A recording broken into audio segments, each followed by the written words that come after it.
You're a royal physician in the Palace of Madrid. And the year is 1834. The king is dead, but your work isn't finished. You've been summoned to the private chambers of the late Ferdinand VII for a task so bizarre, so unprecedented, that you question your own sanity. The Queen Regent Maria Cristina stands before you with tears in her eyes and a request that chills your blood. Your hands tremble as you approach the bed where Ferdinand's body lies.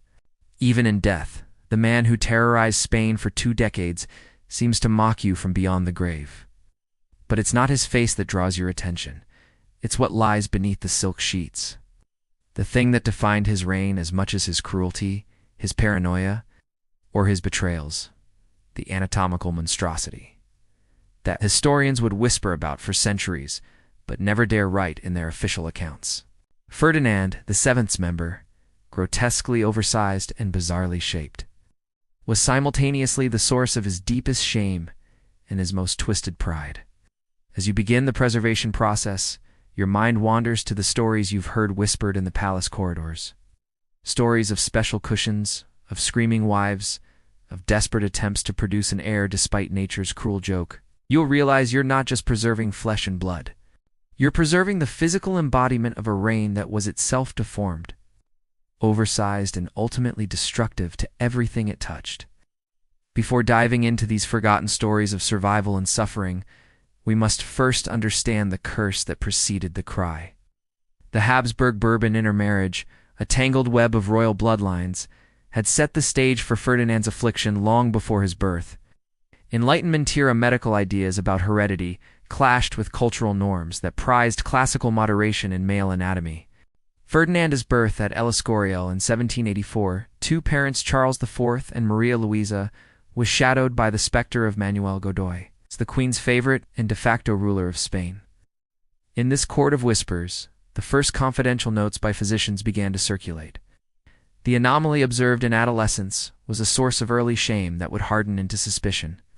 The delicate dance of court medicine and ecclesiastical secrecy began, a waltz of euphemisms in coded Latin that would define Ferdinand's private life for decades to come. The education of a tyrant began in earnest, played out daily in the theater of parental humiliation. Godoy, the unintended tutor in power, showed the young prince the grammar of mockery and control. Incidents of cruelty and secrecy multiplied. A flogged page here, a sudden dismissal there. The boy-turned-prince learned to wield shame as a weapon, even as he nursed his own festering wound of inadequacy. In the Spain of Ferdinand's youth, masculinity and honor were inextricably linked to bodily privacy. The prince's deformity was not merely a physical aberration, but a potential threat to the very foundations of his future rule. As he grew, so did his paranoia. His cruelty, a shield against the mockery he feared, lurked behind every courtier's smile. The private memoranda of palace doctors paint a clinical picture of an unthinkable subject. Their language, a mixture of medical jargon and carefully chosen euphemisms, dances around the central issue. The royal member, they write, presents a challenge unprecedented in medical literature. Special cushions were commissioned in secret, their purpose known only to a select few. Marital aids, crafted by the finest artisans in Europe, were smuggled into the palace under cover of darkness. A booming trade in quack cures sprang up around the king's condition. Pearls ground to powder, rhino horn imported at great expense, alchemical elixirs promising miracles, all found their way to Ferdinand's private chambers. This marketplace of remedies, situated within the broader European tradition of medical superstition, flourished in the shadow of the king's shame. The difference between proto-urology and outright charlatanry was often blurred in the Spain of 1800. Learned doctors debated in hushed tones the merits of various treatments, their discussions a curious blend of emerging scientific thought and age-old superstitions. Ferdinand, desperate for a cure, became a willing subject for every new theory and potion. As the years passed, Ferdinand's condition became inextricably linked with his rule. The king who could not satisfy his wives became the king who could not satisfy his people. His policies, erratic and often cruel, mirrored the physical torment he endured in private. The Spanish court, once a beacon of culture and refinement, devolved into a nest of intrigue and fear. Ferdinand's marriages read like case studies in medical journals. His first wife, Maria Antonia of Naples, died young, her death shrouded in rumors of poisoning and marital strife. His second, Maria Isabel of Portugal, fared little better. Her brief reign as queen marked by public spectacle and private anguish. It was only with his third wife, Maria Josepha Amalia of Saxony, that Ferdinand found a measure of peace, though at the cost of an heir. The lack of a child weighed heavily on Ferdinand, a physical manifestation of his perceived inadequacy as a man and as a king. The pressure to produce an heir drove him to ever more desperate measures. Courtiers whispered of strange rituals performed in the dead of night, of foreign doctors brought in under assumed names, of the queen's tears echoing through the palace halls. In public, Ferdinand maintained a facade of normalcy, even bravado. He cultivated an image of virility and strength, overcompensating for his private shame with displays of power and cruelty. Those who dared to cross him often found themselves facing punishments that seemed to spring from a place of deep-seated rage and insecurity. As Ferdinand's reign progressed, his condition came to symbolize the state of Spain, itself a once great power now twisted and deformed by years of misrule and internal strife. The king's body, like his kingdom, was a battleground of competing forces, each struggling for dominance. In the final years of his life, Ferdinand's obsession with his condition reached new heights. He ordered the creation of life-size statues of himself, each carefully crafted to present an idealized version of his form. These statues, placed in strategic locations throughout the palace, served as silent sentinels, guardians of a lie that even the king himself no longer believed.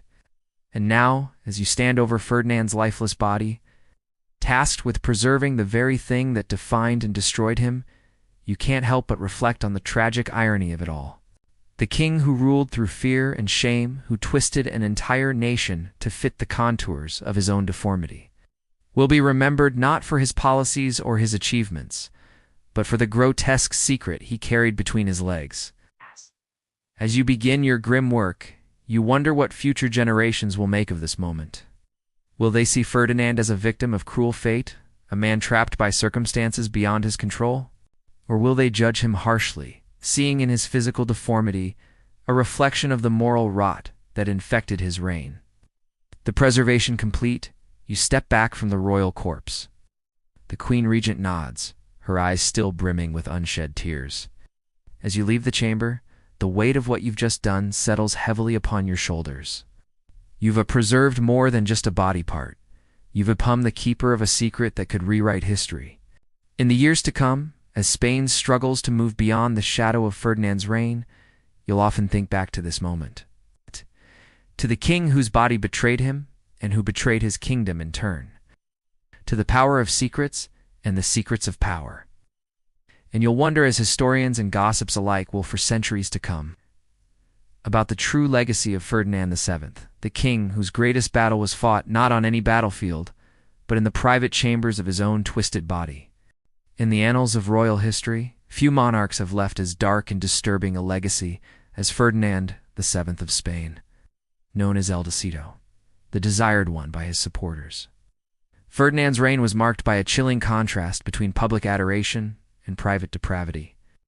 Our tale begins with a wedding that promised hope but delivered horror, setting the stage for a reign that would shake Spain to its core. The year was 1802, and the streets of Madrid echoed with celebration. The cathedral was filled with music, its grand halls adorned with opulent decorations befitting the union of two royal houses. Princess Maria Antonia of Naples and Sicily, a young bride full of romantic notions, had arrived to marry her first cousin Ferdinand. She had heard whispers of his charm, imagining herself the heroine in a fairy tale come to life. As the couple stood before the altar, they appeared every inch, the perfect royal partnership. Maria Antonia, beautiful and intelligent, her eyes shining with genuine excitement for her new life. Ferdinand, outwardly charming and attentive, playing his part to perfection. But as the last notes of the wedding march faded and night fell over the palace, the facade began to crumble. Maria Antonia, sheltered and innocent as most royal brides of her era, was unprepared for what awaited her in the royal bedchamber. Her education had focused on languages, music, and courtly etiquette, with the facts of married life explained in only the vaguest terms. she could never have imagined the scene that was about to unfold.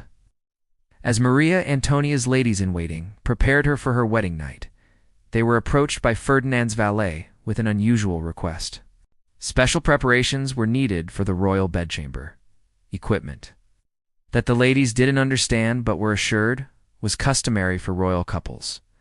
Custom-made cushions were brought in, along with bottles of oils and salves, and various implements that seemed more suited to a physician's office than a bridal suite. The ladies exchanged worried glances, but dared not question the customs of their new court. What followed was a night of horror that would echo through the halls of the palace for years to come. Screams pierced the night, so terrible that guards rushed to the royal apartments, only to be waved away by frantic courtiers. Physicians were summoned to a sphere that should have been sacred and private, their presence a grim testament to the catastrophe unfolding behind closed doors. The rituals that took place in that room, a perverse mockery of the marital act, left both partners traumatized, their bodies and spirits broken by the experience. In the days and weeks that followed, a sinister routine began to take shape. The royal couple's attempts at conception became a ritualized ordeal, with each encounter leaving Maria Antonia more withdrawn and Ferdinand more desperate. Oils and laudanum flowed freely, the latter becoming a crutch for both the traumatized queen and her increasingly unstable husband. The court watched in silent horror as their monarch spiraled into a cycle of addiction and abuse, their private struggles casting a long shadow over the realm. 2 years passed, and hope briefly flickered, when Maria Antonia announced her first pregnancy in 1804, but joy turned to ashes when she miscarried, the loss compounded by whispers of foul play. A second pregnancy in 1805 met the same fate, and this time the rumors grew louder. Poison, some said, administered by those who feared a heir would stabilize Ferdinand's grip on power. When the royal apothecary was found dead under mysterious circumstances, even Ferdinand's grief seemed suspiciously convenient to some observers. As Maria Antonia retreated further into herself, Ferdinand's true nature began to emerge in the political sphere. The shame and inadequacy he felt in private twisted into a paranoid rage that found expression in policy. Servants who had witnessed too much vanished without explanation. Guards were reassigned on the slightest pretext. Ferdinand began keeping meticulous lists of those he believed had mocked or slighted him, his vengeance often swift and disproportionate. This paranoia reached its zenith with the Alesicorial conspiracy of 1807, when a plot against his father, King Charles IV, was uncovered. Ferdinand didn't hesitate to betray his own allies to save himself. It was a shocking display of treachery that revealed the true character of the man behind the mask of El Decido. The cultivated myth of Ferdinand as Spain's savior began to unravel, though many of his supporters, the so-called Fernandinos, clung desperately to their misguided faith in the prince. The years 1808 to 1814 saw Ferdinand's status change from heir to captive. As Napoleon's machinations swept across Europe, forced to abdicate at Bayonne, Ferdinand found himself a prisoner at Valenciennes, where he became an object of fascination for French physicians. Their exhaustive examinations and meticulous records offer a chilling glimpse into the clinical curiosity of Napoleonic Europe. With Ferdinand reduced to little more than a specimen to be studied, yet even as Spain burned in the fires of the Peninsular War, with juntas forming to resist French rule and guerrilla fighters taking to the hills, Ferdinand's thoughts remained fixed on his own desires. His letters from captivity, seeking potential brides while his people bled for his cause, stand as a damning indictment of his character. The contrast between the civic religion of resistance that had sprung up around his name and the reality of the man himself could not have been starker. When Ferdinand was finally restored to his throne in 1814, crowds wept with joy, believing their savior had returned. But instead of the reforms Spain so desperately needed, Ferdinand brought only a shopping list for new devices to satisfy his twisted appetites. The ominous decade that followed would see Spain slide further into repression and decay, with the Inquisition given new life to root out enemies both real and imagined. Ferdinand's second marriage, to Maria Isabel of Portugal in 1816, promised a fresh start but delivered only fresh horrors. From the Baroque splendor of their wedding vows, the royal couple descended into a night of blood and broken furniture. Maria Isabel's stutter and night terrors became the subject of morbid fascination for foreign observers. her suffering a grotesque spectacle for the medical theater of Europe. As Ferdinand's private torments spilled over into public policy, Spain found itself caught in a nightmare from which there seemed no waking. The empire overseas began to crumble, its colonies seizing their chance for independence as the mother country tore itself apart. At home, any hope of progress or reform was crushed beneath the weight of Ferdinand's paranoia and cruelty. In the end, Ferdinand VII's reign stands as a stark warning of the dangers of unchecked power and the devastating consequences when a nation's hopes are pinned on a man unworthy of them. His legacy is one of pain, betrayal, and missed opportunities, a cautionary tale written in the blood and tears of a nation, led astray by the most perverted king in history. In the annals of royal history, few monarchs have left a legacy as twisted and perplexing as Ferdinand VII of Spain. His reign, a tapestry of dysfunction and desperation, would forever alter the course of a nation and send ripples across an empire. But it was behind closed doors, in the shadowy recesses of the royal bedchamber, that the true extent of Ferdinand's peculiar affliction would shape the destiny of a kingdom. The year was 1819, and the Spanish court had grown weary of matrimonial disasters. Ferdinand, now advancing in years and notoriety, prepared to welcome his third bride. Maria Josepha Amalia of Saxony arrived in Madrid, her family's dire financial straits having compelled them to overlook the king's infamous reputation. At 24, she was older and more worldly than her predecessors, yet she too carried the doomed hope that had characterized those who came before. The wedding was a subdued affair, a stark contrast to the lavish celebrations of years past. Foreign dignitaries were fewer, the festivities less elaborate, and a palpable sense of resignation hung in the air. It was as if the entire court was merely going through the motions of a ritual that had already failed twice before. But Maria Josepha was not unprepared for the challenge that awaited her. Unlike the naive Isabel who had come before, the Saxon princess approached her royal duties with clinical precision. She had received detailed briefings from physicians in her homeland, who had consulted with their Spanish counterparts. In her luggage, she carried an arsenal of medical devices and preparations, along with a personal physician who specialized in difficult marital situations. The royal bedchamber transformed into a quasi-operating theater. With charts, timings, and instruments replacing the trappings of romance, Maria Josepha's practical approach served her better than Isabel's romantic notions. But it could not overcome the fundamental impossibility of Ferdinand's condition. The marriage settled into a grim routine of scheduled attempts at intimacy, each failure adding another layer to the king's growing paranoia. Ferdinand's fear of documentation as espionage cast a long shadow over the court. The state began to mirror the dysfunction of the royal bed, with schedules failing, cabinets waiting on treatments, and ministers learning to speak in riddles. As the colonial map dimmed and silver and sovereignty vanished from Spain's grasp, the king's private struggles became inextricably linked with the nation's decline. The palace itself became a labyrinth of surveillance, with hidden passages and carefully angled mirrors ensuring that no whisper went unheard, no glance unobserved. Letters were intercepted, conversations dissected, and the pendulum of hope and despair swung wildly with each phantom pregnancy. Across the Atlantic, the American Wars of Independence seized upon the king's incapacity as a potent symbol. With satire and rumor galloping across the ocean faster than any royal decree, Spain's coffers hemorrhaged into an ever-expanding network of spies and devices.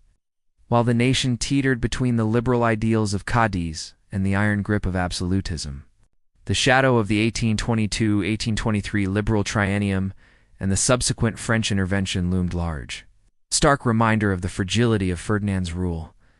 As the years wore on, the clinical nature of the royal marriage took its toll. Ferdinand's body began to mirror the decay of his mind, with tremors, dyspepsia, and bouts of delirium becoming more frequent. The king's fear of documentation grew to encompass all forms of record-keeping, leaving ministers to navigate a labyrinth of contradictions and half-truths. Then, in 1829, a miracle seemed to occur. Maria Josepha was with child, and the court erupted in a frenzy of hope and paranoia. Guards were posted at every door, physicians jostled with mystics for the queen's attention, and the entire nation held its breath. But fate had one final, cruel twist in store. The labor came too soon, and within hours a daughter was born and lost. Within weeks, Maria Josepha herself faded away, leaving Ferdinand a broken shell of a man. Refusing to accept the double loss, the king descended into madness, commanding resurrection and surrounding himself with death masks. The court, once a beacon of power, became a mausoleum of shattered dreams and unfulfilled potential. Yet the machinery of state ground on, and soon talk turned to a fourth marriage. Maria Cristina of Naples was chosen, bringing with her the dangerous fiction of Isabella II as paternity, a fragile foundation upon which to build a kingdom. The royal apartments became a glass cage, with midnight raids, peepholes, and elaborate tasting rituals that spoke volumes about the paranoia that had consumed the court. As Ferdinand's reign entered its final act, poison panics gave way to intimate inspections. Its ministers were tested with increasingly bizarre contradictions. The succession question loomed like a corrosive acid, eating away at what little stability remained. Don Carlos, once a trusted ally, found himself alienated and embittered, setting the stage for conflicts that would outlive the king himself. 1833. Death finally claimed Ferdinand VII. A private autopsy confirmed what many had long suspected. The impossibility he had fought against for so long was etched into his very flesh. Hints of self-injury from his youth painted a picture of a man who had been at war with his own body since adolescence. The physician's final task was not to preserve an organ, but an emblem, a nation shaped by one man's ungoverned shame. As Isabella II inherited a fractured and fiery Spain, the long consequences of confusing private demons with public duty became painfully clear. In the end, we returned to that silent room where our tale began. Bottles lined the shelves, each containing a piece of a puzzle that historians still struggle to solve. Here, in history's most perverse reliquary, lies the legacy of Ferdinand VII. A testament to the havoc that can be wrought when the personal failings of a monarch become the burden of a nation. The story of Ferdinand VII serves as a chilling reminder of the dangers of absolute power unchecked by reason or compassion. It is a tale of how one man's private struggle can become a nation's public catastrophe, and how the echoes of shame and secrecy can reverberate through generations. As we close the book on this dark chapter of Spanish history, we are left to ponder the true cost of a crown worn by a king who could not govern himself, let alone an empire.